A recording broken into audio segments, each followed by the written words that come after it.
Painted application ધોરણ 6 થી 12ના વિદ્યાર્થીઓ માટે અપડેટ થઈ ચૂકી છે. આ એપ્લિકેશનમાં શું છે? બધા જ વિષયના વિડીયોઝ છે. ગુજરાતની બેસ્ટ ફેકલ્ટી દ્વારા લાઈવ લેક્ચર્સ છે. આઈએમપી પ્રશ્ન છે, ટેસ્ટ સિરીઝ છે અને ગુજરાતના તમામ વિદ્યાર્થીઓ સાથે તમે તમારી કમ્પેરિઝન કરી શકો છો. ગેમિફિકેશન છે અને બીજું ઘણું બધું. તો તમે એપ્લિકેશન ડાઉનલોડ ન કરી હોય તો ડિસ્ક્રિપ્શનમાં લિંક આપી છે. હમણાં જ પ્લે સ્ટોર ઉપર જાઓ અને એપ્લિકેશન ડાઉનલોડ કરો. ઘરે બેઠીને સરસ મજાનું ગુજરાતની જોરદાર ફેકલ્ટી સાથે ભણો, સારા માર્ક્સે પાસ થાઓ. ચેપ્ટર નંબર 1 અર્થશાસ્ત્રમાં વિષય પ્રવેશ ભણતા હતા અને છેલ્લો મુદ્દો એમાંથી આપણને જે છે વાહ હાલે તો જા એ આપી દે, ઓફિસમાં આપી દે.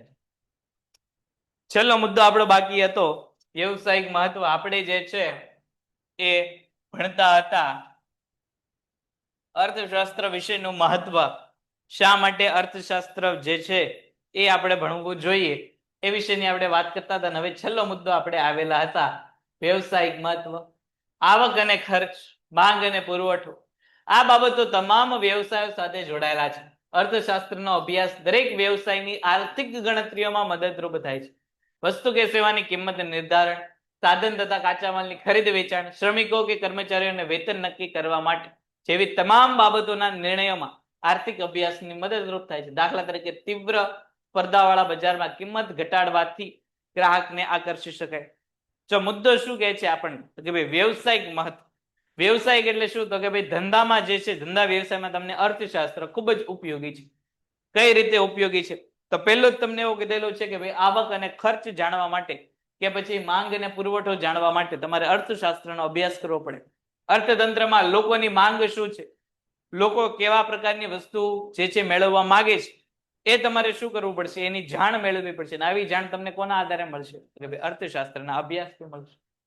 આ ઉપરાંત વસ્તુ કે સેવાની કિંમત નિર્ધારણમાં પણ અર્થશાસ્ત્રનો મદદરૂપ થાય છે. તો દાખલા તરીકે ભાઈ મારે આવડી આ પેનનું ઉત્પાદન કરતી કંપની બનાવી છે.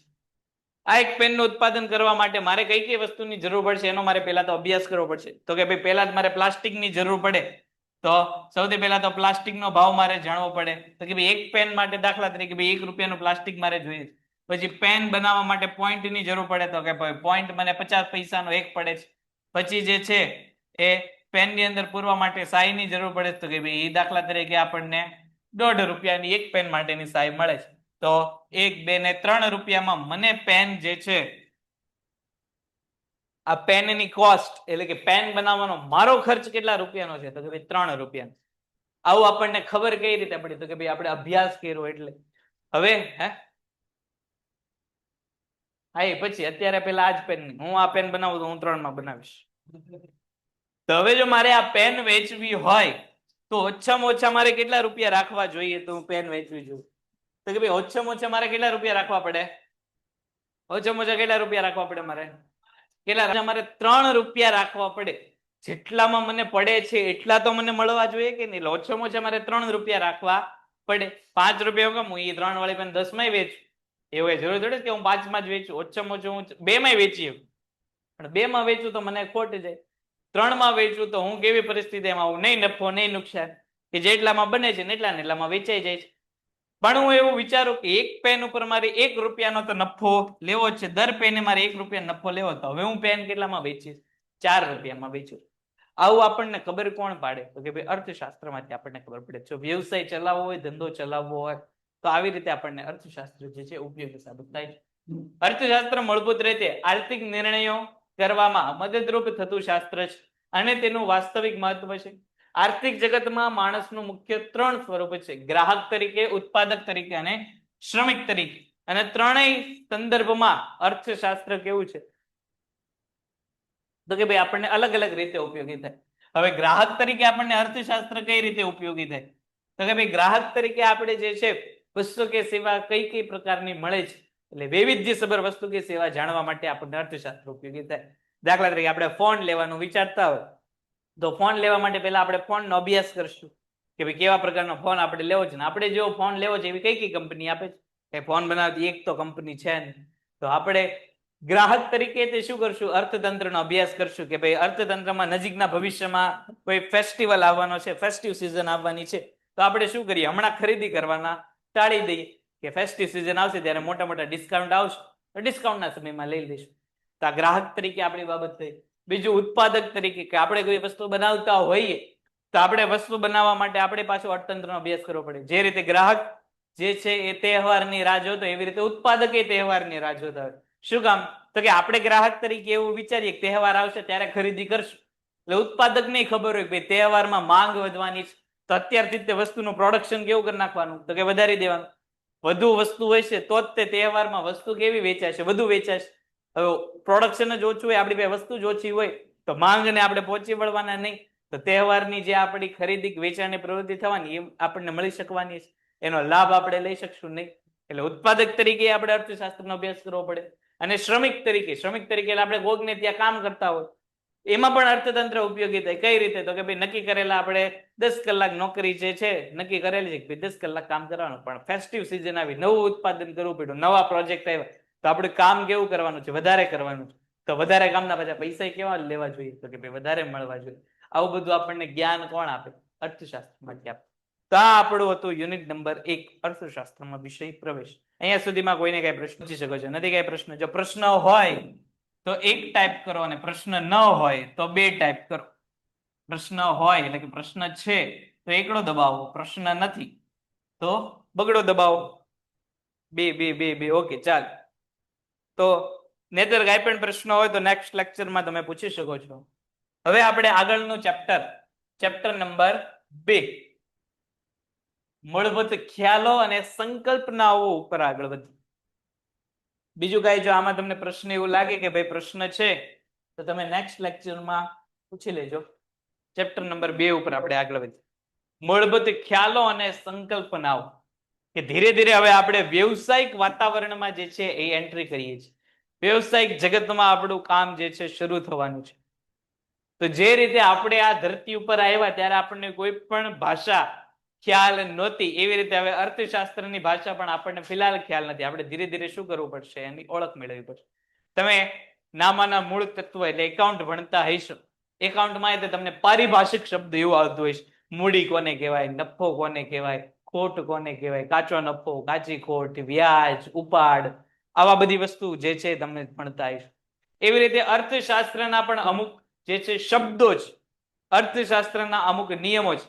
દાખલા તરીકે ભાઈ કે એકાઉન્ટમાં નિયમ છે કે મૂડીની હંમેશા જમા બાકી હોય, ઉપાડની હંમેશા ઉધાર બાકી હોય, ખર્ચા હંમેશા ઉધાર હોય, આવક હંમેશા જે છે એ જમા હોય. આ કેમ એની સંકલ્પનાઓ કે નિયમો છે. એવી રીતે અર્થશાસ્ત્રમાં પણ અમુક નિયમો કે સંકલ્પનાઓ છે. એના વિશેની આપણે અહીંયા શું કરશું તો કે ભાઈ વાત મેળવશું. એટલે નવા શબ્દો અને શબ્દ સાથે સંકળાયેલા બાબતોની આપણે ચર્ચા અહીંયા કરવાની છે. પ્રસ્તાવનાથી શરૂઆત કરી. માનવીના આર્થિક વર્તનનો અભ્યાસ અર્થશાસ્ત્ર કરે છે. વારંવાર આપણને કહી દીધું છે ભાઈ અર્થશાસ્ત્રનું કામ શું છે? તો કે ભાઈ વિશ્લેષણ કરવાનું છે. કઈ કઈ પ્રવૃત્તિઓનું? તો કે ભાઈ આર્થિક પ્રવૃત્તિનું વિશ્લેષણ કરવાનું છે. અર્થશાસ્ત્રના અભ્યાસની શરૂઆતમાં કેટલાક પાયાના ખ્યાલો અને તેના વિસ્તૃત અર્થ સમજી લેવા જરૂરી છે. કારણ કે આ ખ્યાલો વારંવાર ઉપયોગી છે. કે અહીંયા જે તમને બાબત શીખવાડવામાં આવશે કેવી છે? તો કે વન ટાઈમ ઓપોર્ચ્યુનિટી વાળી. આ બધી બાબતો વારંવાર તમને જે છે ભવિષ્યમાં ઉપયોગી થશે. દાખલા તરીકે ભાઈ એકવાર તમને ખબર પડી કે મૂડી એટલે શું, તો પછી જ્યારે મૂડી શબ્દ આવે ત્યારે તમને દર વખતે કહેવાની જરૂર ન પડે કે ભાઈ મૂડી કોને કહેવાય. એકવાર ખબર પડી કે મૂડી એટલે શું, તો પછી હવે લાસ્ટ ટાઈમ તમને બધી જગ્યાએ મૂડી શબ્દ જ્યાં આવે ત્યાં તમને ખબર પડી કે મૂડી એટલે શું, તો કે ભાઈ માલિક લાવે. મૂડી એટલે શું, તો કે ભાઈ માલિક લાવે. તો હવે તમને એક જ વાર ખબર પડી કે વારંવાર હવે પૂછવાની જરૂર પડી. એ રીતે અહીંયા પણ અમુક શબ્દ એવા હશે જે વારંવાર આવતા હશે. તો દર વખતે હું તમને સમજાવવા નહીં બેસું કે ભાઈ આ શબ્દનો અર્થ શું થાય. એ શબ્દ હવે આપણને જે છે અહીંયા ખબર પડી જશે. આપણે અહીંયા શું શું શીખવાના છે? તો કે ભાઈ વસ્તુ, સેવા અને સાધનો, બીજું કિંમત અને મૂલ્યનો અર્થ તથા એનો તફાવત, સંપત્તિ અને કલ્યાણ, વેપાર ચક્ર, એ બધા બાબતો વિશે આપણે જે છે અહીંયા ચર્ચા કરવાની. સૌથી પહેલું અહીંયા આપણને આપેલું છે કિંમત અને મૂલ્ય. આમ અત્યાર સુધી આપણને જ્યાં સુધી ઇકોનોમિક્સ ભણતા નહોતા ત્યાં સુધી આપણને કિંમત અને મૂલ્ય બંને કેવું લાગે? તો અત્યાર સુધી આપણને શું લાગતું હતું? તો કે ભાઈ કિંમત અને મૂલ્ય કેવા છે? તો કે ભાઈ સરખા છે. પણ હવે આપણને ખબર પડશે બેટા, ને બેટા, હવે આપણને શું ખબર પડશે? તો કે કિંમત અને મૂલ્ય કેવા છે? કેવા છે? અલગ અલગ છે. કઈ રીતે અલગ છે એની આપણે ચર્ચા કરી. સૌથી પહેલા જો વાત કિંમતની કરી, હમણાં લખેલું છે એ તો હમણાં સમજશું, પણ એનું આપણે એમને સમજી લઈએ. કિંમત એટલે શું? તો કે ભાઈ વસ્તુ ખરીદવા માટે તમારે જે ચૂકવણું કરવું પડે એ કિંમત. દાખલા તરીકે ભાઈ તમારે એપલ નો ફોન લેવો છે તો 1 લાખ રૂપિયા આપવો પડશે, તો એ શું થયું? એની કિંમત થઈ. તમારે ભાઈ નવા કપડા લેવા છે, 5,000 ની જોડ આવે છે, તો 5,000 રૂપિયા તમારે કપડા લેવા માટે આપવા પડશે, તો આ શું થયું? કિંમત થઈ. તમારે જે છે ભાઈ દાખલા તરીકે નવું સ્કૂટર લેવું છે, 75,000 થી 80,000 રૂપિયાનું સ્કૂટર આવે છે, તો 75,000-80,000 રૂપિયા તમારે આપવા પડશે. આ શું થયું? કિંમત થઈ. મૂલ્ય એટલે શું? તો કે ભાઈ વસ્તુનું તમારા જીવનમાં શું મહત્વ છે એ મૂલ્ય દર્શાવે. હમણાં આગળ આપણે જોઈશું કે ભાઈ ઉપયોગિતા મૂલ્ય અને વિનિમય મૂલ્ય એવા ભાગ પડે, પણ કિંમતથી અલગ મૂલ્ય શું છે? તો કે ભાઈ અલગ છે. વસ્તુનું આપણા જીવનમાં શું મહત્વ છે એના આધારે વસ્તુનું મૂલ્ય નક્કી થાય. હોય ને, અલગ અલગ વસ્તુનું અલગ અલગ વ્યક્તિનું જીવનમાં મૂલ્ય કેવું હોય ભાઈ? અલગ અલગ હોય કે અમુક અમુકને આમ બધું મૂલ્યવાન લાગે જીવનમાં? આ કે ના? એમાંય ખાસ કરીને આવો ઠંડક વાળો મોસમ હોય એટલે આપણને જે છે ગરમ વસ્તુનું મૂલ્ય વધી જાય, કે ભાઈ ચા, પાણી, કોફી, બટેટા વડા. ઠંડીમાં બુસ્ટ કોણ પીવે? ઠંડી તો ચાનો મોસમ છે. કોલ્ડ કોફી ની બદલે હવે આપણને હોટ કોફી ભાવવા માંડે. ઠંડા જ્યુસ ની બદલે આપણને હવે ઉકાળા ભાવવા માંડે. શું કામ? તો કે એનું મૂલ્ય બદલાય. તો જો પરિસ્થિતિ બદલાય, સમય બદલાય, એવી રીતે વસ્તુનું મૂલ્યમાં પણ શું થાય? તો કે ભાઈ ફેરફાર થાય. હવે દાખલા તરીકે મારી પાસે ભાઈ અત્યારે એક ફોન છે, આ એક ફોન મારે બહુ સારી રીતે ચાલે છે, બીજા ફોનની મારે જરૂર નથી, તો ફોનનું મૂલ્ય અત્યારે મારા માટે કેટલું છે? 0 છે. એક ફોન છે ને એ ફોન સારી રીતે ચાલે છે, હવે મારે ફોનની જરૂર નથી, તો મૂલ્ય મારા માટે ફોનનું કેવું થયું? 0. પણ છતાં મારે ફોન લેવાની ઈચ્છા છે, તો હું ફોન લેવા જાઉં તો દુકાનદાર મને એમ કે છે એક ફોન તો તમારી પાસે છે, બીજો લ્યો, હાલ જાઓ ફ્રીમાં લઈ જાઓ. નહીં, એ તો ભાઈ 10,000, 20,000, 30,000 મારી પાસે લેશે જ તે. તો મૂલ્ય અને કિંમત કેવી છે? અલગ છે. મૂલ્ય એટલે શું? તો કે ભાઈ વસ્તુના આપણા જીવનમાં શું મહત્વ છે? જો આપણને વસ્તુ વધુ ઉપયોગી થતી હોય તો એનું મૂલ્ય કેવું? તો કે ભાઈ વધારે. દાખલા તરીકે અત્યારે તમારા માટે મૂલ્યવાન શું છે? તો કે ભાઈ ચોપડા. એવું આપણે માની શકીએ કે ચોપડા અત્યારે આપણા માટે શું છે? મૂલ્યવાન છે. અત્યારે આપણને મોજશોખની વસ્તુ મૂલ્યવાન લાગતી નથી, અત્યારે આપણને ફોન મૂલ્યવાન લાગતો નથી. હા, ઓનલાઈન મારા પાછળ લેક્ચર જોવો હોય તો ફોન કેવો છે? મૂલ્યવાન છે. બાકી આપણને ઇન્સ્ટાગ્રામ મૂલ્યવાન લાગતું નથી. શું કામ? તો કે ભાઈ આપણે તૈયારી કરવી છે. આપણને ફેસબુક મૂલ્યવાન લાગતું નથી. શું કામ? કે ભાઈ આપણે ભણતરમાં કામગીરી કરવી છે. અત્યારે આપણા માટે શું જરૂરી છે? તો કે ભાઈ ઓનલાઈન બેઠેલા માટે પેન્ટેડ અને અહીંયા આવેલા માટે આલ્ફા. આજ મૂલ્યવાન છે. શું કામ? તો કે ભાઈ ભણવું છે. અત્યારે આપણા જીવનમાં મહત્વ કોનું છે? તો કે ભાઈ ભણતર. એટલા માટે આપણે મૂલ્ય કેવું થઈ ગયું? બદલાય. એવી રીતે અહીંયા પણ વસ્તુની કિંમત અને મૂલ્ય આપણને કહેશું. રોજિંદા જીવનના વ્યવહારમાં આપણે કિંમત અને મૂલ્યને લગભગ સમાનાર્થી શબ્દ તરીકે વાપરીએ છીએ. આ વસ્તુ મૂલ્યવાન છે, આ વસ્તુ કિંમતી છે, આનું મૂલ્ય ખૂબ છે, આની કિંમત વધારે છે, વગેરે જેવા વાક્ય આપણે જે છે વાપરતા હોઈએ છીએ. આ બધા વાક્ય કેવા છે? તો કે ભાઈ આપણને સમાનાર્થી લાગે કે ભાઈ કિંમત અને મૂલ્ય ગમે એ વાક્યમાં ગમે એ શબ્દ ગમે એ જગ્યાએ આપણે મૂકી દઈએ, પણ વાસ્તવમાં આવું શક્ય છે નહીં. બંને વસ્તુ કેવી છે? અલગ અલગ. પણ અર્થશાસ્ત્રના અભ્યાસમાં તેને જુદા જુદા અર્થમાં સમજવું જરૂરી છે. સૌથી પહેલા જો વાત મૂલ્યની કરીએ તો મૂલ્ય આપણને શું કહે છે? કિંમત અને મૂલ્ય જુદો સ્પષ્ટ અર્થ સમજવા માટે પહેલા તો મૂલ્યનો અર્થ સમજવો જરૂરી છે. વ્યવહારમાં મૂલ્યને 2 રીતે ભાગ પાડેલા છે. હમણાં જો આપણે વાત કરીએ ઉપયોગિતા મૂલ્ય અને વિનિમય મૂલ્ય. બંને મૂલ્યની વાત કરીએ. સૌથી પહેલા ઉપયોગિતા મૂલ્ય. નામ ઉપરથી આપણને ખબર પડી જાય ઉપયોગિતા મૂલ્ય એટલે શું. તો વસ્તુ આપણા માટે કેટલા ઉપયોગી છે, કેટલી ઉપયોગી છે, એના આધારે વસ્તુનું ઉપયોગિતા મૂલ્ય જે છે નક્કી થાય છે. વસ્તુ માનવીના જીવન માટે કેટલી ઉપયોગી છે તેનું ઉપયોગિતા મૂલ્ય દર્શાવે છે. દાખલા તરીકે ખોરાક, પાણી, સૂર્યપ્રકાશ, હવા એ ખૂબ વધુ ઉપયોગિતા મૂલ્ય ધરાવે છે. જે વસ્તુની આપણને વારંવાર જરૂર પડતી હોય, જે વસ્તુનો આપણે વારંવાર ઉપયોગ કરતા હોય, એ વસ્તુનું ઉપયોગિતા મૂલ્ય કેવું હોય? વધારે હોય. વસ્તુનો ઉપયોગ વધારે, મૂલ્ય એનું કેવું? વધારે.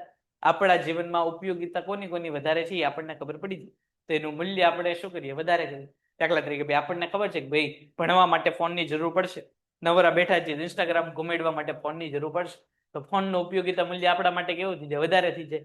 કારણ કે ફોન નહીં હોય તો કામ ચાલશે નહીં ચાલે. એક જગ્યાએથી બીજી જગ્યાએ જવું છે, પરિવહનની આપણે રોજિંદા જીવનમાં વારંવાર પરિવહનની જરૂર પડે છે, તો આપણા માટે આપણા વ્હીકલનું ઉપયોગિતા મૂલ્ય કેવું થઈ જાય? વધારે થઈ જાય. આપણને ખબર છે કે ભાઈ આપણને તો દિવસમાં 5 ટાઈમ 6 ટાઈમ ભૂખ લાગે જ છે, તો ખોરાકનું મૂલ્ય આપણા માટે કેવું છે? તો કે ભાઈ વધારે. એટલે વારંવાર આપણે એનો ઉપયોગ કરીએ છીએ. જેનો ઉપયોગ વધારે કરતા હોય એનું ઉપયોગિતા મૂલ્ય કેવું હોય? વધારે. એટલું ખ્યાલ આવ્યું? હા, ખ્યાલ આવ્યો? હા. જેનો ઉપયોગ વધારે એનો ઉપયોગિતા મૂલ્ય શું? તો કે ભાઈ વધારે. બીજું વિનિમય મૂલ્ય. વિનિમય મૂલ્ય એટલે શું? તો કે ભાઈ વસ્તુ કે સેવા આપીને તેના બદલામાં અન્ય વસ્તુ કે સેવા લેવાની થાય ત્યારે વસ્તુ કે સેવાના બદલામાં અન્ય વસ્તુ કે સેવા કેટલા એકમો મળે છે જે તેનું વસ્તુ વિનિમય મૂલ્ય દર્શાવે છે. વિનિમય મૂલ્ય એટલે વેચાણનું મૂલ્ય સામાન્ય અર્થમાં એવું કહી શકીએ. દાખલા તરીકે ઘઉંના બદલામાં કેટલા પ્રમાણમાં ચોખા મળશે તે ઘઉંનું વિનિમય મૂલ્ય દર્શાવે. દાખલા તરીકે આપણે કોઈકને 1 કિલો ઘઉં આપ્યા હોય તો એ બદલામાં આપણને શું કરે? તો કે ભાઈ દાખલા તરીકે આપણને 2 કિલો ચોખા આપી દે તો આપણે આમાંથી કોને વધુ મૂલ્યવાન માની શકીએ? ઘઉંને કે ચોખાને? તો ઘઉં વધારે મૂલ્યવાન છે. શું કામ? તો કે ઘઉંના 1 કિલો બરાબર ચોખાના 2 કિલોનું મૂલ્ય છે. આ તો પહેલાના જમાનાની વાત છે. અત્યારના જમાનામાં વસ્તુ કે સેવાના બદલે હવે શું આપવું પડે? આપણે પૈસા આપવા પડે. તો કે ભાઈ 1 કિલો ઘઉં લેવા જવો હોય તો તમારે કેટલા રૂપિયા આપવા પડશે? દાખલા તરીકે માનીએ કે 50 રૂપિયામાં 1 કિલો ઘઉં મળે. તેનું વિનિમય મૂલ્ય વેચાણ માટેનું મૂલ્ય કેટલું થયું? તો કે ભાઈ એનું વેચાણ માટેનું મૂલ્ય 50 રૂપિયા નથી. એ આગળ હમણાં આપણે કિંમતમાં જોઈશું કે ભાઈ એક વસ્તુ કે સેવાના બદલામાં અન્ય વસ્તુ કે સેવા કેટલી આપણને મળી શકે છે એનું શું દર્શાવે છે? વિનિમય મૂલ્ય એટલે કે વેચાણ માટેનું મૂલ્ય. હવે વેચાણ કોનું થાય? આગળ હમણાં આપણે ભણશું એટલે ત્યારે વાત કરશું કે ભાઈ વેચાણ કોનું થાય? કે જે વસ્તુ ઉપયોગી હોય એનું વેચાણ થાય.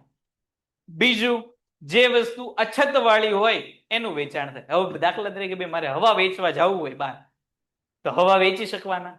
જો હવાનું ઉપયોગિતા મૂલ્ય બહુ છે. હવાનો ઉપયોગ આપણે વારંવાર દરેક સેકન્ડે કરીએ છીએ. ભાઈ આપણે વારંવાર શ્વાસોશ્વાસ લેવો પડે. શ્વાસ ન લઈએ શ્વાસ ન લઈએ તો આપણે શું થઈ જાય? તો કે ભાઈ મૃત્યુ પામ. એનો અર્થ કે ઉપયોગિતા મૂલ્ય બહુ છે. એનો ઉપયોગ આપણે કેવો કરીએ છીએ? વધારે કરીએ છીએ. પણ એનું વિનિમય મૂલ્ય છે ખરા? હવા આપણે કોઈને વેચી શકવાના? હું કોઈને એમ કહું ભાઈ હું તમને 1 કિલો હવા આપું બદલામાં તમે મને અનાજ આપો, એવું કોઈ છે? તમને 1 કિલો હવાના બદલામાં અનાજ આપવાના નહીં. તો એનો અર્થ એ થયો કે એનું વિનિમય મૂલ્ય છે નહીં. સાયકલમાં નહીં, આપણે આ શ્વાસની વાત. સાયકલ વાળા હવે તો ફ્રીમાં ભરવા દેશે. સાયકલમાં જઈને તમે હાથે ભરો તો ફ્રી જ છે હવા. એમાં કઈ છે ને? પેટ્રોલ પંપે સ્કૂટરની હવા ભરો તો એ સ્કૂટરનું શું છે? તો કે ભાઈ ફ્રી હવા છે. શું છે ત્યાં? છે હું જોડ દેખાડે છે? હે રિયલ દેખાડે? અત્યારે ઘડિયાળ જોવાનો ટાઈમ છે? જો અત્યારનો એનો અર્થ એ થયો કે તમારા માટે ભણતરના મૂલ્ય કરતા ઘડિયાળનું મૂલ્ય કેવું છે? તો કે ભાઈ વધારે છે. કારણ કે આપણને જો અત્યારે ઘડિયાળ જોવી ગમતી હોય તો મૂલ્ય એનું કેવું આપણે ગણવાનું? વધુ ગણવાનું. આપણે વાત ઉપયોગિતા અને વિનિમય મૂલ્યની કરતા કે ભાઈ હું કોઈને એમ કહું કે ભાઈ હું તમને હવા વેચવા આવ્યો છું તો મને કોઈ વેચવા દેવાનું નહીં. કોઈ મારી પાસે હવા ખરીદવાનું ખરા? નહીં. એનો અર્થ કે એનું વિનિમય મૂલ્ય નથી. ઉપયોગિતા મૂલ્ય છે પણ એનું વિનિમય મૂલ્ય નથી. પહેલા જેમ કીધું આપણે જે હવા લઈએ છીએ, હવે હું તને અત્યારે એમ કહું કે આ રૂમમાં બેહવું હોય ત્યારે હવા લેવી હોય તો દરેક શ્વાસે તારે મને 10 રૂપિયા આપવાના. તો તું મને આપવાનો? અથવા તું મને 10 રૂપિયા ન આપતો હું તારા મોઢામાં હાથ દઈ દેવાનું કે ભાઈ તે મને 10 રૂપિયા નથી આપ્યા હાલ તો હવા જ નહીં લેવાની. એવું થવાનું છે? નથી થવાનું. એનો અર્થ કે વસ્તુ આપણે વેચી શકવાના નથી. એટલે જે વસ્તુ કે સેવાના બદલામાં અન્ય વસ્તુ કે સેવા મેળવી શકાય છે તે મૂલ્ય કયું મૂલ્ય થઈ ગયું? વિનિમય મૂલ્ય. અને જે વસ્તુનો આપણે વારંવાર ઉપયોગ કરતા હોઈએ અથવા તો જે વસ્તુનો આપણે ઉપયોગ કરતા હોય તો એ ઉપયોગિતા મૂલ્ય થઈ. દાખલા તરીકે ભાઈ અત્યારે જે છે એ ચોમાસાની પરિસ્થિતિ છે, બધી જગ્યાએ વરસાદ આવે છે તો અત્યારે સ્વેટરનું ઉપયોગિતા મૂલ્ય કેવું હોય? ઓછું હોય. અત્યારે કોનું ઉપયોગિતા મૂલ્ય વધી જાય? રેઇનકોટનું. કારણ કે અત્યારે જે છે એ ગરમ કપડાની સિઝન નથી એટલે ગરમ કપડા આપણે ઉપયોગ કરવાના નથી એટલે એનું મૂલ્ય કેવું થઈ ગયું? આપણા માટે ઓછું થઈ ગયું. અત્યારે આપણને સામે સ્વેટર દેખાય તો આપણે સ્વેટરને બાજુમાં કરીને પાછળથી રેનકોટ લઈ લઈએ પણ એનું એ બાજુ ઉપયોગિતા મૂલ્ય શિયાળામાં કેવું થઈ જાય? બદલાઈ જાય. શિયાળામાં આગળ રેનકોટ પહેર્યો ને વાય સ્વેટર પહેર્યો તો આપણે રેનકોટને આગું કરીને સ્વેટર બહાર કાઢી નાખીએ. થાય કે શું કામ? તો કે ભાઈ જીવનમાં આપણને ઉપયોગ કેવો થઈ ગયો? અલગ અલગ થઈ ગયો. ઉપયોગિતા મૂલ્ય અને વિનિમય મૂલ્ય વચ્ચેનો તફાવત અહીંયા આપણને કીધેલું છે કે વસ્તુનું ઉપયોગિતા મૂલ્ય હોય તો તેનું વિનિમય મૂલ્ય હશે તેમ કહી શકાય નહીં. જો હમણાં આપણે વાત કરી એનો મુદ્દો અહીંયા કીધું કે જે વસ્તુનું ઉપયોગિતા મૂલ્ય હોય એટલે જે વસ્તુ આપણે ઉપયોગમાં લેતા હોય એનું વિનિમય મૂલ્ય હશે જ તે. એટલે કે એનું વેચાણ આપણે કરી જ શકશું. એ બાબત કેવી છે? ખોટી છે. હમણાં જ મેં વાત કરી કે ભાઈ હવા છે તો હવાનું ઉપયોગિતા મૂલ્ય વધારે છે પણ એનું વિનિમય મૂલ્ય છે ખરા? નથી. હવાનું આપણે વેચાણ કરી શકવાના નથી. એવી રીતે સૂર્યપ્રકાશ છે, સૂર્યપ્રકાશનું આપણે વેચાણ કરી શકવાના? કોઈને આપણે એમ કહેવાના કે ભાઈ હું તમને 1 કિલો સૂર્યપ્રકાશ આપીશ તમને એના બદલે 100 રૂપિયા આપી દો, આપણે એવું કહી શકવાના નથી. તો જો એનું ઉપયોગિતા મૂલ્ય તો છે જ. સૂર્યપ્રકાશનો તમે બધા ઉપયોગ કરીએ છીએ પણ એનું વિનિમય મૂલ્ય છે ખરા? નથી. હવે તું રાત્રે લાઈટ પાડવાનું કઈ નો કહેતો ભાઈ. હું સૂર્યપ્રકાશની વાત કરું છું ભાઈ. સૂર્યપ્રકાશ એ તારે સોલાર એટલે તારે પ્રકાશ લેવો હોય કે નહીં? આપણે તારે સંગ્રહ કરવાના પૈસા છે. તને કોઈ દિવસ સૂરજ એવું કીધું કે ભાઈ હાલ તે મારા આજ આખા દિવસમાં બહુ લાઈટ બાળી હાલ તું મારું બિલ ભર નાખ, એમ તમે કોઈ દિવસ કીધું? હા, બસ તો એની વાત. પણ જેનું વિનિમય મૂલ્ય છે તે વસ્તુનું ઉપયોગિતા મૂલ્ય ચોક્કસ છે. જો ખાસ યાદ રાખજો, જે વસ્તુનું વિનિમય મૂલ્ય છે તે વસ્તુનું ઉપયોગિતા મૂલ્ય હોય અને હોય જ. વિનિમય મૂલ્ય એટલે શું? તો કે હમણાં જ આપણે વાત કરી કે ભાઈ વસ્તુનું ખરીદવા માટે આપણે જો કોઈ પૈસા દેવા પડતા હોય તો આપણે કોને માટે પૈસા આપીએ? શું કામ આપણે પૈસા આપશું? તો ભાઈ ઉપયોગ કરવા માટે. આપણને ઉપયોગી ન હોય એવી વસ્તુ આપણે કોઈ દિવસ લાવવાના? પૈસા એમની માટે ખરીદવાના કોઈ દિવસ?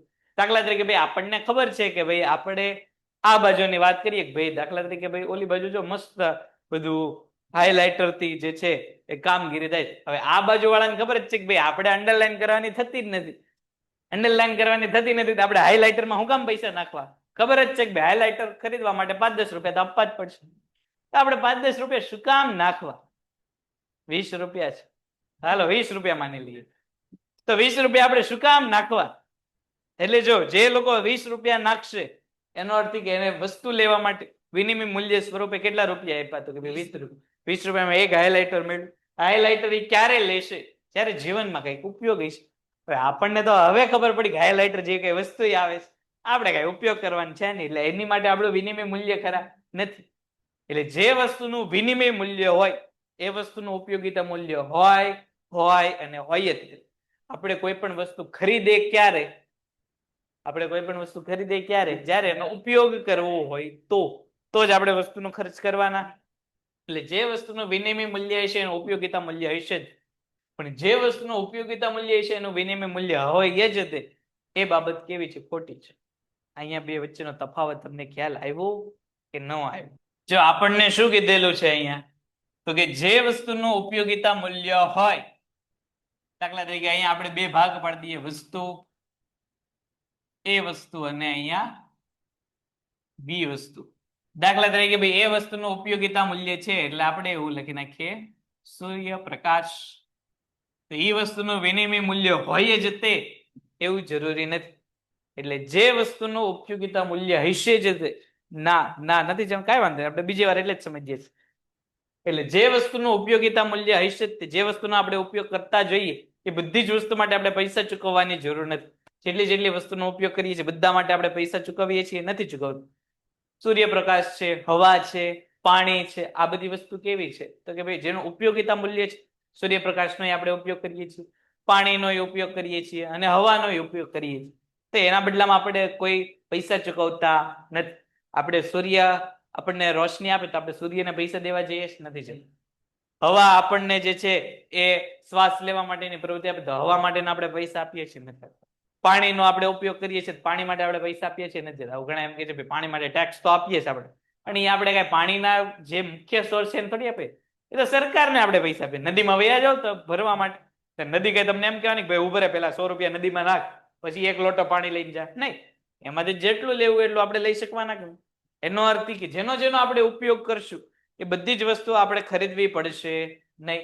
એટલે જેનું ઉપયોગિતા મૂલ્ય છે એનું વિનિમય મૂલ્ય નથી. પણ જેનું વિનિમય મૂલ્ય છે એટલે આપણે વસ્તુ ખરીદીશું કઈ કે જેનું કંઈક આપણા જીવનમાં ઉપયોગ થતો હોય છે. આપણે વસ્તુ કઈ ખરીદીશું? વસ્તુ વિનિમય મૂલ્ય. એટલે ચૂકવણું આપણે માત્ર ને માત્ર કોની માટે કરશું? પૈસા આપણે કોની માટે ચૂકવશું? જેનું આપણા જીવનમાં કંઈક ઉપયોગી છે એના માટે. દાખલા તરીકે ભાઈ હમણાં આપણે વાત કરી, હવે અત્યારે જે છે આપણે સ્વેટર ખરીદવાના છીએ નથી ખરીદવાના? અત્યારે આપણે શું ચાલે છે? ચોમાસું ચાલે છે. એટલે ચોમાસાના સમયમાં આપણી માટે સ્વેટરનું ઉપયોગિતા મૂલ્ય કેવું છે? તો કે ભાઈ છે જ નહીં. તો છે નહીં એટલે એનું વિનિમય મૂલ્ય પણ આપણા માટે કઈ છે નહીં. એટલે સ્વેટર માટે આપણે અત્યારે કોઈ પણ ખર્ચો કરવાના નથી. શું કામ નથી કરવાના? કારણ કે એનો અત્યારે ઉપયોગ નથી. જ્યારે એનો ઉપયોગ હશે ત્યારે પાછું ખરીદી લેશું. એટલે જે વસ્તુ ખરીદીશું, વસ્તુ ક્યારે ખરીદીશું? જ્યારે એનો ઉપયોગ કરતા હશું તો. એવી જ વસ્તુ આપણે ઘરમાં લાવશું, એવી જ વસ્તુ માટે આપણે ખર્ચ કરશું કે જેમાંથી આપણને કંઈક જે છે એ ઉપયોગ થઈ શકતો હોય. બિનઉપયોગી કે બિનજરૂરી વસ્તુ આપણે ઘરમાં લાવતા નથી. આપણે દરેક વસ્તુ કઈ ખરીદીશું? તો કે જે આપણે ઉપયોગ વાળી હોય. એનાથી ઊંધું દરેક ઉપયોગવાળી વસ્તુ માટે આપણે ચૂકવણી કરવી ફરજિયાત નથી. દાખલા તરીકે હવા, પાણી, સૂર્યપ્રકાશ. તો કુદરત પાસેથી આપણને જે મળે છે એ માટે આપણે કોઈ પણ ચૂકવણું કરવાની જરૂર નથી. દાખલા તરીકે ભાઈ ફળ છે, તો ફળ માટે આપણે કઈ ચૂકવણું કરવાની જરૂર છે? ઘણા કે વેપારી તો લેતે, પણ હું અહીંયા ઝાડવાની વાત કરું કે ભાઈ સફરજનનું ઝાડવું હોય તો આપણે કઈ સફરજન તોડવા જઈએ તો આપણને ઝાડવું એમ કે ભાઈ તું પેલા ડાળીએ 100 રૂપિયા મૂક, પછી એક સફરજન લે. પેન્ટેડ એપ્લિકેશન ધોરણ 6 થી 12ના વિદ્યાર્થીઓ માટે અપડેટ થઈ ચૂકી છે. આ એપ્લિકેશનમાં શું છે? બધા જ વિષયના વિડીયોઝ છે. ગુજરાતની બેસ્ટ ફેકલ્ટી દ્વારા લાઈવ લેક્ચર્સ છે. આઈએમપી પ્રશ્ન છે, ટેસ્ટ સિરીઝ છે અને ગુજરાતના તમામ વિદ્યાર્થીઓ સાથે તમે તમારી કમ્પેરિઝન કરી શકો છો. ગેમિફિકેશન છે અને બીજું ઘણું બધું. તો તમે એપ્લિકેશન ડાઉનલોડ ન કરી હોય તો ડિસ્ક્રિપ્શનમાં લિંક આપી છે. હમણાં જ પ્લે સ્ટોર ઉપર જાઓ અને એપ્લિકેશન ડાઉનલોડ કરો. ઘરે બેઠીને સરસ મજાનું ગુજરાતની જોરદાર ફેકલ્ટી સાથે ભણો, સારા માર્ક્સે પાસ થાઓ. નહીં, એ તો તમે ફ્રીમાં તોડી શકો છો. કેરી લેવા જાઓ, કેરી માટેનું એનું ઝાડ એમ કે ભાઈ તું પેલા 500 રૂપિયા મૂક, પછી 1 કિલો કેરી લેતો જાય. નહીં, એ તો તમારે જેટલી તોડી શકો. ચાલો, હવે ખ્યાલ આવ્યો બેટા? આલિયા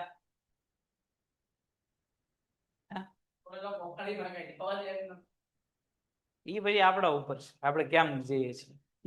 ચાલો, બીજા કોઈને કઈ પ્રશ્ન? એટલે કે જે વસ્તુ આપણે ઉપયોગમાં આવે છે એ દરેક વસ્તુ માટે આપણે પૈસા ચૂકવવા પડતા નથી, પણ જેટલી વસ્તુ આપણે પૈસા ચૂકવશું બધી જ વસ્તુનો આપણે શું કરશું? ઉપયોગ કરશું. એનું બેસ્ટ ઉદાહરણ આપણે તો મિડલ ક્લાસ ફેમિલી, એટલે બેસ્ટ ઉદાહરણ એનું શું છે? આ ના શેમાં? એટલું જ મને લાગે છે કે મેં હમણાં પૂછ્યું, પ્રશ્ન નથી એટલે તમે લોકોએ ના પાડી છે.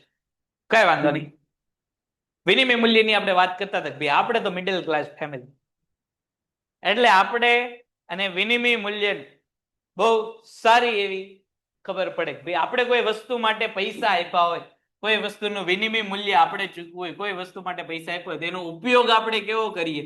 તો કે ભરપૂર કરીએ. એનું બેસ્ટ ઉદાહરણ આપણને જે છે એ શરૂઆતમાં ઉઠીને, એટલે કે આપણા ઘરની ટૂથપેસ્ટ માંથી મળે. ટૂથપેસ્ટ જયારે આખી હોય ત્યારે તો ઠીક છે, પણ જેમ ખાલી થતી જાય એમ એમ બિચારા ઉપર જુલમ શરૂ થઈ જાય. ટૂથપેસ્ટ ઉપર જેમ જેમ ટૂથપેસ્ટ ખાલી થાય એની ઉપર એમ જુલમ શરૂ થતા જાય. શું કામ જુલમ થાય? તો કે ભાઈ ટૂથપેસ્ટ લેવા માટે આપણે શું કરેલું છે? વિનિમય મૂલ્ય, કંઈક પૈસા ચૂકવેલા છે.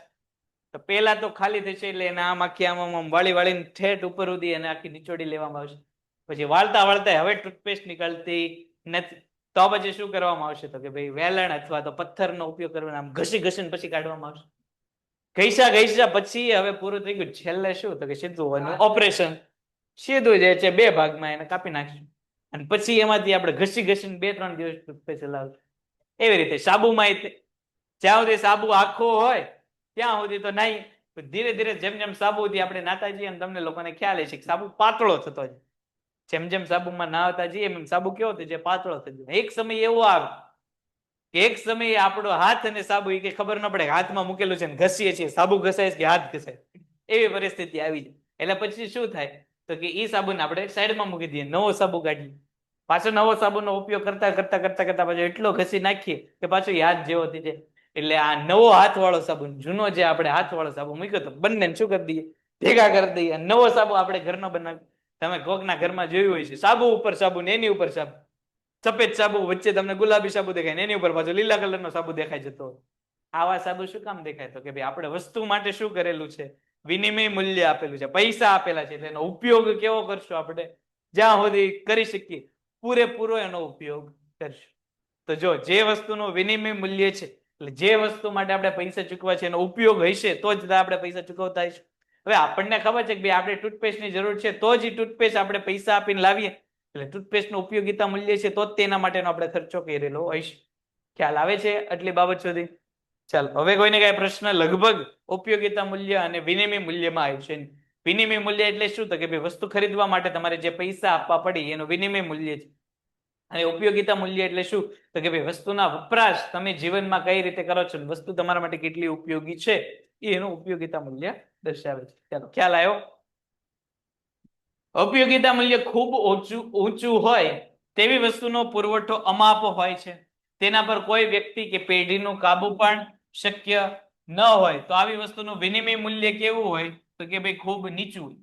જે વસ્તુનું ઉપયોગિતા મૂલ્ય ખૂબ વધારે હોય એટલે જે વસ્તુ આપણને જે છે જીવનમાં ખૂબ ઉપયોગી થતી હોય પણ એ વસ્તુ પાછી કેવી હોય તો કે અમાપો હોય, એટલે સમાપ્ત થઈ શકે, જેનું કોઈ માપ ન હોય એવી હોય, અમાપો હોય, એટલે અછત વાળી હોય નહીં. વળી પાછી કેવી હોય તો કે ભાઈ કોઈ વ્યક્તિ કે પેઢીના કાબુમાં ન હોય એવી વસ્તુનું વિનિમય મૂલ્ય કેવું હોય તો કે ખૂબ નીચું હોય. દાખલા તરીકે હમણાં આપણે વાત કરતા હતા સૂર્યપ્રકાશ. તો સૂર્યપ્રકાશ કેવું છે ભાઈ જેનું ઉપયોગિતા મૂલ્ય ખૂબ વધારે છે. 2-3 દિવસ સૂર્ય દેખાય નહીં તો રોગચાળો વધી જાય, તો પછી ઠંડકનું પ્રમાણ વધી જાય, તો પછી પૂરતા પ્રમાણમાં પાક જે છે એ બને નહીં, અમુક પ્રકારની આર્થિક પ્રવૃત્તિઓ જે છે થાય નહીં. એનો અર્થ કે સૂર્યપ્રકાશ આપણા માટે કેવું છે? જરૂરી છે. શરીર માટે પણ સૂર્યપ્રકાશ ન હોય તો જે છે કેવું થાય તો કે ભાઈ નબળું સાબિત થાય. અત્યારે 24 તારીખ છે, હમણાં 22 તારીખે બધાને ખ્યાલ હશે ઇન્ટરનેશનલ યોગા ડે ઉજવો હતો. તો એનું કારણ શું હતું તો કે ભાઈ વહેલા ઉઠીને સૂર્યપ્રકાશમાં યોગા કરવાના, કારણ કે શરીર માટે સૂર્યપ્રકાશ કેવો છે તો કે ભાઈ જરૂરી. તો એનો અર્થ કે સૂર્યપ્રકાશ આપણા માટે ઉપયોગી કેવો છે તો કે ભાઈ વધારે છે. પણ આ સૂર્યપ્રકાશ પાછો કેવો છે? અમાપ છે. અમાપ એટલે શું તો કે ભાઈ આજે તમે સૂર્યનો ઉપયોગ કર્યો, કાલ તમને સૂર્ય તડકો નહીં આપે એવું છે કે કાલ સૂર્ય એમ કે છે કે ભાઈ હું સ્વિચ બંધ કરી દઉં છું, ભાઈ અત્યારે કાલ બહુ મારો તડકો મારી પાસેથી વયો ગયો, આજે તો કોઈને તડકો દેવાનો થતો જ નથી, આજ કોઈને પ્રકાશ દેવાનો થતો જ નથી, એવું કરવાનું નહીં. એ તો કાલે જેટલો તડકો આપતો હતો આજે એટલો જ તડકો આપવાનો. સૂર્યનો કોઈ દિવસ તડકામાં ફેરફાર થવાનો છે? નથી થવાનો. આ ઉપરાંત વ્યક્તિ કે પેઢીનો એના ઉપર કાબુ નથી. કોઈ સંસ્થા કહીએ એમ હકે કે ભાઈ તમે મને પૈસા નહીં આપો તો હું સૂર્યનો પ્રકાશ રોકી દઈશું, ધ્યાન રાખજો તમારા જો ટેક્સના પૈસા ન ચૂકવ્યા તમારા ઉપર અંધારું કરી નાખીશું, એવું કોઈ કહી શકવાનું નહીં. એટલે એનો અર્થ કે પેઢી કે કોઈ પણ વ્યક્તિનો જે છે આવી વસ્તુ ઉપર કાબુ નથી. એટલે એનું વિનિમય મૂલ્ય કેવું છે તો કે ભાઈ ખૂબ નીચું છે અથવા તો શૂન્ય પ્રમાણમાં છે. હમણાં આપણે વાત કરી ભાઈ હું સૂર્યપ્રકાશ વેચવા નીકળું, મારી પાસે કોઈ સૂર્યપ્રકાશ લેવાનું નથી, લેવાનું એ તો ફ્રીમાં મળે તો મને હું કેમ કોઈ પૈસા આપે? તો એવી વસ્તુનું વિનિમય મૂલ્ય કેવું છે? નીચું અથવા તો ખૂબ ઊંચું. અહીંયા આપણને કીધેલું છે દાખલા તરીકે ભાઈ સૂર્યપ્રકાશ છે, હવા છે, પાણી છે, આ બધી વસ્તુ કેવી છે જેનું ઉપયોગિતા તો ખૂબ વધારે છે પણ એનું વિનિમય મૂલ્ય કેવું હોય છે? બહુ નીચું હોય છે. જ્યારે જે વસ્તુ અછત વાળી હોય, જે વસ્તુનો પુરવઠો એકાદ કે થોડાક વ્યક્તિઓના હાથમાં કેવો હોય તો કે ભાઈ કાબુ થયેલો હોય, આ ઉપરાંત વસ્તુનું ઉપયોગિતા મૂલ્ય કેવું હોય? ઓછું હોય, છતાં તેનું વિનિમય મૂલ્ય કેવું દર્શાવવામાં આવશે? એટલે વસ્તુનો આપણે વારંવાર ઉપયોગ કરવાનો ન હોય પણ વસ્તુ કેવી છે તો કે ભાઈ અછત વાળી છે, એટલે કે ભાઈ ઓછી છે. આ ઉપરાંત પુરવઠો કેવો છે તો કે ભાઈ એકાદ વ્યક્તિ કે પેઢીના હાથમાં છે. જો અહીંયા આપણને આપેલું છે સોના, ચાંદી, હીરા, માણેક, આ બધી વસ્તુઓનું પ્રમાણ કેવું છે? દુનિયામાં ઓછું છે. ઓછું પ્રમાણ છે એટલે કિંમત એની કેવી છે? વધારે. જો હવા તમને બધી જગ્યાએ મળે પણ સોનું તમે જ્યાં ખોદો ત્યાંથી તમને મળે છે? એ અમુક અમુક વિસ્તારમાં જ સોનું મળે છે, પાછું એનું પ્રમાણ કેવું છે? લિમિટેડ છે. જ્યાં જમીનમાં ખોદો ત્યાં તમને સોનું મળે ન મળે, તમને શું મળે? પથ્થર મળે. તો પથ્થરનું પાછું વિનિમય મૂલ્ય છે. તમે પથ્થર વેચવા જાઓ કોઈ તમારા પાસે ખરીદવાના નથી ખરીદવાના, શું કામ તો કે બધી જગ્યાએ મળે. પણ આ પાછું સોના ચાંદી કેવું છે? એ અછત વાળી વસ્તુ છે. એનું ઉપયોગિતા મૂલ્ય કેવું છે? સોનાનું, હીરા, માણેક કે જવાહરાતનું ઉપયોગિતા મૂલ્ય ઓછું. આપણે રોજબરોજના જીવનમાં સોના કે ચાંદી કે હીરાનું કાંઈ કામ ખરા? કે ભાઈ આપણે પેટ્રોલ આપણે સ્કૂટરમાં પેટ્રોલને બદલે હીરો એક નાખી દઈએ ગાડી હાલવા માંડશે? કાંઈ નહીં હાલે. કે ભાઈ આપણું ચાર્જિંગનું રિચાર્જ પૂરું થઈ ગયું તો ફોનને આપણે હીરા ઉપર મૂકી દઈએ, સોના ઉપર મૂકી દઈએ, ફોન હાલવા માંડશે? નહીં હાલવા. તો એનું કાંઈ મૂલ્ય છે? વધી વધીને આપણે એના ઘરેણા બનાવીને પહેરીએ ને બીજાને એમ કહીએ કે ભાઈ ઘરેણા છે, એની સિવાય કઈ સોના ચાંદી કે હીરા માણેકનું કાંઈ ઉપયોગ કરા નહીં.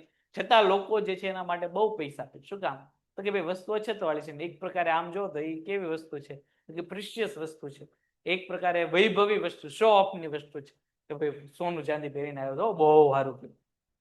પણ એનું વ્યવહારિક જીવનમાં કઈ ઉપયોગ ખરા? હવે હું અત્યારે સોનું હું ન પહેરું મારા જીવનમાં શું ફેરફાર થઈ જવાનો? અથવા તો હું સોનું પહેરીને આવું તો મારા જીવનમાં શું ફેરફાર થઈ જવાનો? કાંઈ ફેર થવાનો? કાંઈ થવાનું. એટલે કે એનું ઉપયોગિતા મૂલ્ય કેવું છે? ઓછું છે. પણ અછત વાળી વસ્તુ છે ને પાછું એના ઉપર શું છે તો કે ભાઈ નિયંત્રણ. દાખલા તરીકે ભાઈ ખાડી દેશોમાં જાઓ, સાઉદી અરબ છે, ઈરાન છે, ઈરાક છે, ત્યાં પેટ્રોલ આપણે અહીંયા પેટ્રોલ 100 રૂપિયા લીટર મળે છે, ત્યાં પેટ્રોલનું કોઈ મૂલ્ય જ નથી. ત્યાં તમને 10-20 રૂપિયા લીટર પેટ્રોલ ના મળી છે. શું કામ તો કે જ્યાં ખાડો ખોદો ત્યાંથી પેટ્રોલ નીકળે. ત્યાં પાણી એક બોટલ અહીંયા આપણને પાણી આમ ફ્રીમાં કે નજીવા ઓલામાં મળે, ત્યાં પાણીની એક બોટલ માટે 1000 2,000 રૂપિયા આપવા પડે. શું કામ તો કે ત્યાં પાણી નથી એટલા માટે. તો જો ઉપયોગિતા મૂલ્ય કેવું થઈ ગયું? અલગ અલગ થઈ ગયું. એના માટે એનું વિનિમય મૂલ્ય કેવું થઈ ગયું? અલગ અલગ થઈ ગયું. અહીંયા આપણે જે છે એ પેટ્રોલનો ઉપયોગ વધારે છે પણ પુરવઠો કેવો છે? ઓછો છે, અછત વાળી વસ્તુ છે, એટલે એનું વિનિમય મૂલ્ય કેવું છે? વધારે છે. ત્યાં પાણીનું ઉપયોગિતા મૂલ્ય વધારે છે, વધુ પ્રમાણમાં પાણી જોઈએ. એક તો પાછા રેગિસ્તાન વાળા દેશ એટલે પાણીની તરસી વધારે જોઈએ, ઉપરાંતમાં પાણી પાછું હાવ નહીં, એટલે ત્યાં પાણીનો પુરવઠો ઓછો છે, અછત વાળો છે, એટલે પાણીના કિંમતો ત્યાં કેવી હોય કે ભાઈ વધારે. તો આના ઉપરથી આપણે ઉપયોગિતા કે વિનિમય મૂલ્ય ખબર પડે. જે વસ્તુ અમાપો હોય એટલે કે જેનો પુરવઠો અમર્યાદિત હોય, જેના ઉપર કોઈ નિયંત્રણ રાખી શકે એમ નથી, પણ જેનો ઉપયોગ વધારે હોય એવી વસ્તુના ભાવ કેવા હોય? ઓછા હોય. દાખલા તરીકે સૂર્યપ્રકાશ આપણને અહીંયા કીધેલી છે. સામે પક્ષે બીજી એવી વસ્તુ કે જે વસ્તુ કેવી છે તો કે ભાઈ મર્યાદા વાળી છે, જે વસ્તુનો પુરવઠો ઓછો છે, ઉપયોગિતા મૂલ્ય એનું ઓછું હોવા છતાં કિંમત કેવી છે? વધારે છે. ચાલો અહીંયા સુધીમાં ખ્યાલ આવ્યો તમને લોકોને? આવ્યો ખ્યાલ અહીંયા સુધીમાં? ચાલો ઓનલાઈન માંથી અહીંયા સુધીમાં ખ્યાલ આવ્યો? આ બે મુદ્દા ઉપર ખ્યાલ આવ્યો હોય તો એક ટાઈપ કરો, ખ્યાલ ન આવ્યો હોય તો બે ટાઈપ કરો. આ વસ્તુઓની અછત હોવાને કારણે તેમનું વિનિમય મૂલ્ય ઓછું છે. એક વાત યાદ રાખવી ઘટે કે એક સમયે અને સ્થળે જેનું વિનિમય મૂલ્ય નીચું હોય તેનું ભિન્ન સ્થળે અને સમયે વિનિમય મૂલ્ય ઊંચું હોઈ શકે. હમણાં આપણે જો પેટ્રોલની પાણીની જે વાત કરી, પેટ્રોલની પાણીની જે આપણે હમણાં વાત કરી, એ મુદ્દો પાછો અહીંયા આવ્યો. ભાઈ એક સમય અને સ્થળે જે વસ્તુનું વિનિમય મૂલ્ય વધારે હોય, બીજા સમય કે સ્થળે એની જ વસ્તુનું વિનિમય મૂલ્ય એટલું વધારે ન પણ હોય. અહીંયા એક પાણીની બોટલ 10-20 રૂપિયામાં મળી જાય, એની પાણીની બોટલ તમારે જે છે રણ વિસ્તાર, હમણાં આપણે વાત કરી ખાડી દેશો કે રેગિસ્તાન કે જ્યાં પાણી જ નથી ત્યાં 1000-2000 આપવા પડે. તો અહીંયા એનું વિનિમય મૂલ્ય કેવું છે? ઓછું છે. અહીંયા 10-20 રૂપિયા તમને પાણીની બોટલ મળી જાય. ત્યાં જઈને પાણીની બોટલ તમારે લેવી હોય તો 1000-2000 આપવા પડે. શું કામ? તો કે સ્થળ બનાવી. એટલે અલગ અલગ જગ્યાએ વિનિમય મૂલ્ય કેવાય છે અલગ અલગ. દાખલા તરીકે પાણીનું વિનિમય મૂલ્ય 0 હોવા છતાં પણ હવે ચોખ્ખા પાણીની અછત વધવાથી તેનું વિનિમય મૂલ્ય વધ્યું છે. ઉપયોગિતા મૂલ્ય અને વિનિમય મૂલ્યના આ અર્થભેદને સમજ્યા પછી ખાસ યાદ રાખવું કે અર્થતંત્રના અભ્યાસમાં જ્યાં જ્યાં મૂલ્ય શબ્દ વપરાશે ત્યાં ત્યાં આપણે હવે કોને ધ્યાનમાં લઈશું? વિનિમય મૂલ્ય.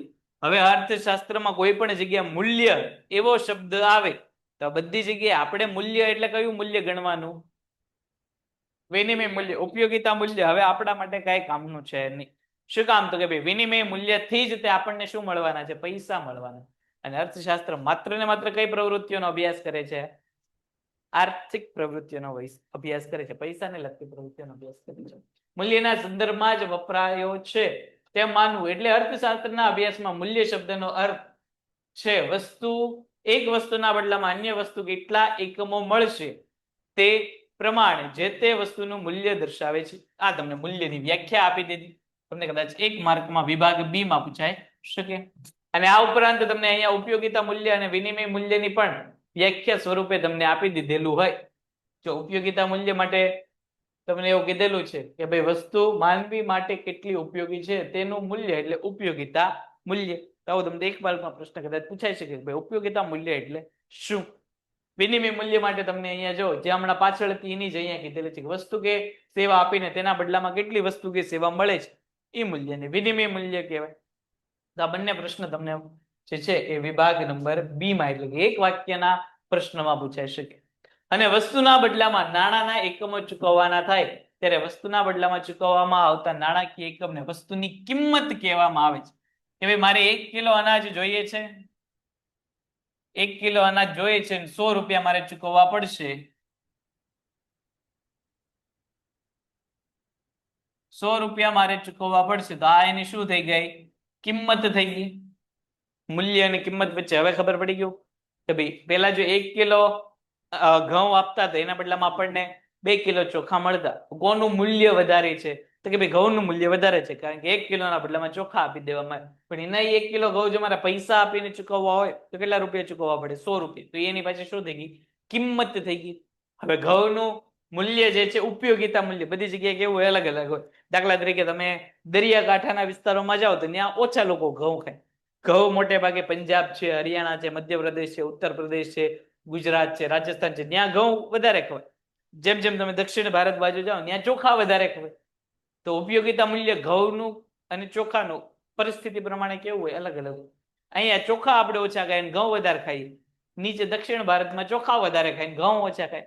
તો બંને જગ્યાએ વસ્તુનું ઉપયોગિતા મૂલ્ય કેવું હોય? તો કે અલગ અલગ. અહીંયા આપણે ચોખાની ઘણી બધી ઘઉંની ઘણી બધી આઈટમો બનતી હોય, ત્યાં જાઓ તો ચોખાની ઘણી બધી આઈટમ બને. તો બંને જગ્યાએ ચોખાનું મૂલ્ય કેવું? ઉપયોગિતા અલગ અલગ. આમ મૂલ્ય એટલે વસ્તુ કે સેવાનું અન્ય વસ્તુના પ્રમાણમાં વિનિમય મૂલ્ય. જ્યારે કિંમત એટલે વસ્તુ કે સેવાના બદલામાં નાણાંનું એકમ. એક વસ્તુ કે સેવા આપીને બીજી વસ્તુ કે સેવા તમે કેટલી મેળવી શકો છો, આ તમારું શું થઈ ગયું? વિનિમય મૂલ્ય થઈ. અને એનું વિનિમય મૂલ્ય માટે જો તમે પૈસા ચૂકવતા હો તો એ તમારી શું થઈ ગઈ? કિંમત થઈ ગઈ. 1 કિલો ઘઉં આપીને 2 કિલો ચોખા મેળવતા હો તો એ વિનિમય મૂલ્ય. 1 કિલો ઘઉં આપીને 100 રૂપિયા તમારે ચૂકવવા પડતા હોય તો એ પાછી એની શું થઈ ગઈ? કિંમત થઈ ગઈ. ખ્યાલ આવ્યો અહીંયા સુધીમાં?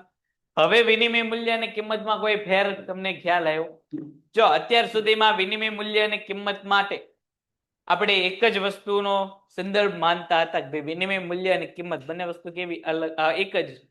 પણ હવે અહીંથી આપણે વિનિમય મૂલ્ય અને કિંમતને કેવા કરશું? તો કે ભાઈ અલગ પાડશું. કઈ રીતે? તો કે ભાઈ જો અહીંયા ઉદાહરણથી તમને કીધેલું છે તો ભાઈ વિનિમય મૂલ્ય એટલે શું? તો કે ભાઈ એક વસ્તુ કે સેવાના બદલામાં અન્ય વસ્તુ કે સેવા તમને કેટલી મળી શકે છે એ વિનિમય મૂલ્ય થાય. એ લોકોએ આપણને ઉદાહરણ આપ્યું કે ભાઈ 1 કિલો ઘઉં આપીને 2 કિલો ચોખા લ્યો તો આ શું થઈ ગયું? વિનિમય મૂલ્ય. 2 કિલો ચોખા આપીને તમને 1 લીટર દાખલા તરીકે પાણી મળતું હોય તો આ શું થઈ ગયું? વિનિમય મૂલ્ય થઈ ગયું.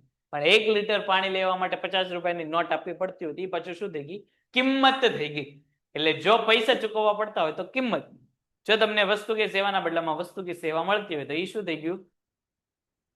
જો 3 મુદ્દા જે આપણે આખા અત્યાર સુધીમાં ભણ્યા એ ત્રણેય મુદ્દા ટૂંકમાં છે. ઉપયોગિતા મૂલ્ય એટલે શું? તો કે ભાઈ આપણે જીવનમાં વસ્તુનું કેટલી ઉપયોગી છે તે દર્શાવતું મૂલ્ય એટલે ઉપયોગિતા મૂલ્ય. જે આપણે હમણાં રેઇનકોટ અને ગરમ કપડાથી સમજ્યા કે અત્યારે ભાઈ વરસાદની સિઝન છે તો વરસાદની સિઝનમાં કોનું ઉપયોગિતા મૂલ્ય વધારે હોય? રેઇનકોટનું ઉપયોગિતા મૂલ્ય વધારે. અને કોનું ઉપયોગિતા મૂલ્ય ઓછું હોય? તો કે ભાઈ ગરમ કપડાનું. એટલે વસ્તુનો ઉપયોગી કેટલી છે એના આધારે એનું ઉપયોગિતા મૂલ્ય નક્કી થાય. બીજું વિનિમય મૂલ્ય. વિનિમય મૂલ્ય એટલે શું? તો કે ભાઈ એક વસ્તુ કે સેવાના બદલામાં અન્ય વસ્તુ કે સેવાનું મૂલ્ય. એટલે 1 કિલો ઘઉંના બદલામાં તમને કેટલા કિલો ચોખા મળી શકે? 1 કિલો ઘઉંના બદલામાં તમને કેટલું ઘી મળી શકે? 1 કિલો ઘઉંના બદલામાં કેટલું તેલ મળી શકે? આ શું દર્શાવે છે? એનું વિનિમય મૂલ્ય. જ્યારે કિંમત એટલે શું? તો કે ભાઈ વસ્તુ ખરીદવા માટે ચૂકવવા પડતા નાણાં, એને આપણે શું કહીશું? તો કે ભાઈ કિંમત કહીશું. હવે ખ્યાલ આવ્યો? ચાલો આ ફટાફટ લખી નાખો. નેક્સ્ટ લેક્ચરમાં હું અહીંથી જ પ્રશ્નોત્તરીથી જ હવે શરૂઆત કરીશ. અને પહેલું યુનિટ આપણું પૂરું થઈ ગયેલું છે એટલે પહેલા યુનિટની તૈયારી સાથે આવજો. પહેલું યુનિટ જે છે એના કોઈ પણ ગમે ત્યાંથી ખૂણે ખાસરેથી પ્રશ્ન પૂછીશ. નથી આવડતું તો આખે આખું ચેપ્ટર લખવા આપી દઈશ. એટલે આખે આખું ચેપ્ટર તૈયારી સાથે જ તે કાલે હવે જ્યારે લેક્ચર હોય ત્યારે આવજો. હે પેઇન્ટેડ એપ્લિકેશન ધોરણ 6 થી 12ના વિદ્યાર્થીઓ માટે અપડેટ થઈ ચૂકી છે. આ એપ્લિકેશનમાં શું છે? બધા જ વિષયના વિડીયોઝ છે. ગુજરાતની બેસ્ટ ફેકલ્ટી દ્વારા લાઈવ લેક્ચર્સ છે. આઈએમપી પ્રશ્ન છે, ટેસ્ટ સિરીઝ છે અને ગુજરાતના તમામ વિદ્યાર્થીઓ સાથે તમે તમારી કમ્પેરિઝન કરી શકો છો. ગેમિફિકેશન છે અને બીજું ઘણું બધું. તો તમે એપ્લિકેશન ડાઉનલોડ ન કરી હોય તો ડિસ્ક્રિપ્શનમાં લિંક આપી છે. હમણાં જ પ્લે સ્ટોર ઉપર જાઓ અને એપ્લિકેશન ડાઉનલોડ કરો. ઘરે બેઠીને સરસ મજાનું ગુજરાતની જોરદાર ફેકલ્ટી સાથે ભણો, સારા માર્ક્સે પાસ થાઓ.